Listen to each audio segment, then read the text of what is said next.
Look at this photo. Do you recognize him? Looks like Keanu Reeves' double from The Matrix. That's Pavel Durov, the creator of VKontakte and Telegram and one of the most mysterious billionaires on the planet. But here's the real question. Why are his social networks so important, and how did he manage to sell us something we already had? Let's start with VKontakte. It looks like Facebook and feels like Facebook, but somehow millions of people still chose VK. Why? What's the secret? And then there's Telegram. In 2013, did we really need another messaging app? We already had Viber, WhatsApp, even Facebook Messenger, and good old VK itself. But here comes Durov with Telegram, and soon our phones started buzzing more than ever. And we loved it. So what is it about Pavel Durov that makes him succeed where others might fail? How does he keep creating products we didn't even know we needed? Today, we're diving into the life and mind of Pavel Durov to find out how he became one of the tech world's most intriguing figures. Pavel Durov was born in 1984 in what was then Leningrad, now St. Petersburg. But here's the twist. He wasn't the original genius in the Durov family. That title belonged to his older brother, Nikolai, a three-time gold medalist in the International Mathematical Olympiad and a world champion in programming. While Pavel was still figuring out how to make his mark, Nikolai was already building a reputation as a child prodigy. Nikolai's talents were off the charts, and he was the kind of older sibling who set an impossibly high bar. Living in the shadow of a brilliant brother could have been discouraging, but it had the opposite effect on Pavel. Instead of shrinking, he thrived on the challenge. He wanted to prove that he wasn't just Nikolai's little brother. He had his own ideas, his own vision for the future. By high school, Pavel was already telling his classmates that he would one day become an internet totem, something people would worship online. His classmates had no idea what he meant at the time, but Pavel wasn't joking. He was on a mission to prove that he, too, could change the world. While Nikolai was busy winning math competitions, Pavel was quietly honing his own skills. He was a self-taught programmer and excelled in school, especially in languages and humanities, which led him to study philology at St. Petersburg State University.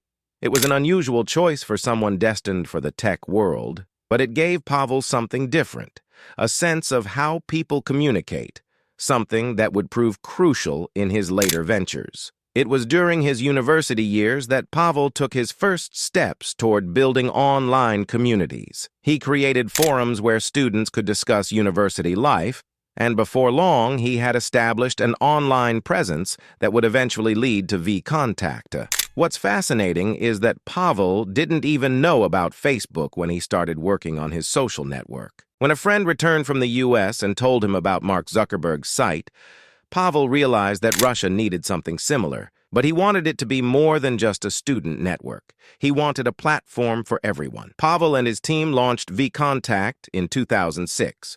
The name came from a stroke of luck. While listening to Echo of Moscow, Pavel heard the phrase, "in full contact with information," and realized he had found the perfect name for his new platform. VK quickly became a sensation. By 2007, it had 3 million users. By 2010, it had 60 million. While VK's design was clearly influenced by Facebook, it had one unique feature: personalization. Unlike Facebook, where users spent most of their time in a shared news feed, VK gave its users a personal space. You could upload your favorite photos, music, and videos, creating what was essentially a digital home. This intimate touch resonated with millions of people across Russia and beyond. As VK grew, so did Pavel's reputation. He transformed from a quiet, shy teenager into a tech superstar. But there was one thing that set him apart from the typical billionaire.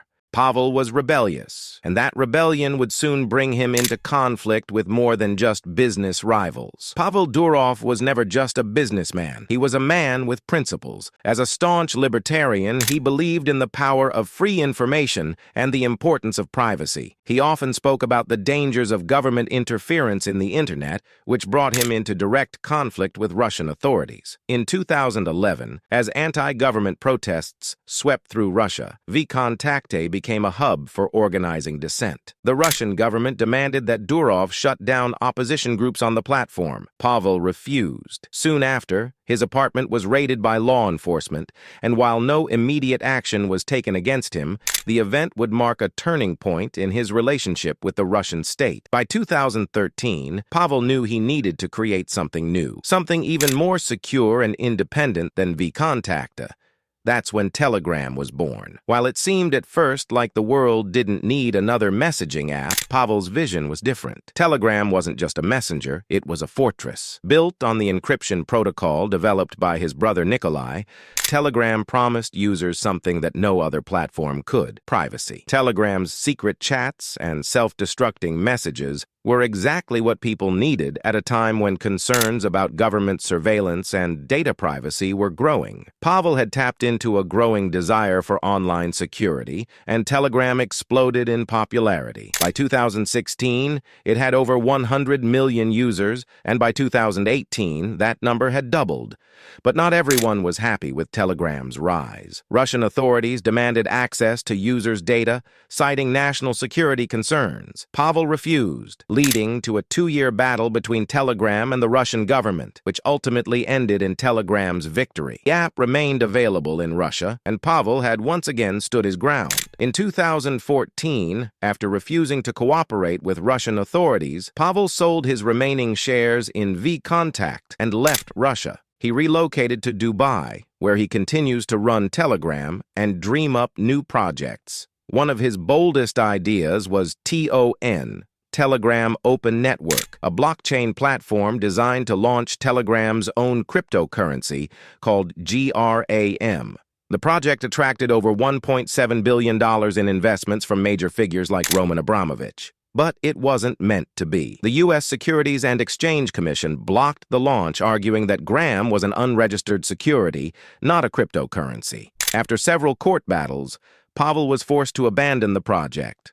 However, the idea didn't completely die. In 2022, Pavel publicly acknowledged the TON community, hinting that the blockchain still had a future. This month, Pavel Durov made headlines again, but not for launching a new tech product. Instead, he was arrested in Paris on accusations of financial misconduct linked to Telegram's involvement in cryptocurrency. According to reports, French authorities are investigating Durov for potential links to money laundering activities conducted through Telegram's platform. His arrest shocked the tech world and raised questions about the future of Telegram. Durov, known for his steadfast defense of privacy and independence, denies all allegations, claiming it's part of a broader campaign to undermine his work in secure messaging and blockchain technologies. As of now, Durov has been released pending further investigation, and the world watches to see how this latest chapter will unfold. Pavel Durov is billionaire, yet he remains one of the most enigmatic figures in tech. He lives a minimalist lifestyle, avoiding material possessions, alcohol, and even meat. His focus is on the future, both his and ours. Telegram continues to grow, and Pavel continues to find new ways to keep us connected while keeping our data secure. So, what's the secret to Pavel Durov's success? It's not just about creating new products. It's about understanding people's needs before they do. Pavel doesn't invent entirely new things. Instead, he takes existing ideas and refines them until they become indispensable. Before we wrap up, here are 5 life lessons from Pavel Durov himself. 1. Taxes are evil. Durov believes that high taxes limit individual potential and that he knows better ways to use his money for the public good. 2. Communication is overrated. He values solitude and believes that constant communication can be a distraction. 3. Possessions own you. Pavel has famously said that material things end up controlling your life. 4. Compromise is worse than any alternative. Durov believes in going all in on your principles, even when it's hard. 5. Never reveal your strategy. Pavel's final rule: always keep your next move a secret. And with that, we come to the end of our journey into the life of one of the tech world's most intriguing figures. What will Pavel Durov do next? Only time will tell. But one thing is for sure: whatever it is, the world will be better. Do not forget to subscribe and leave us a comment.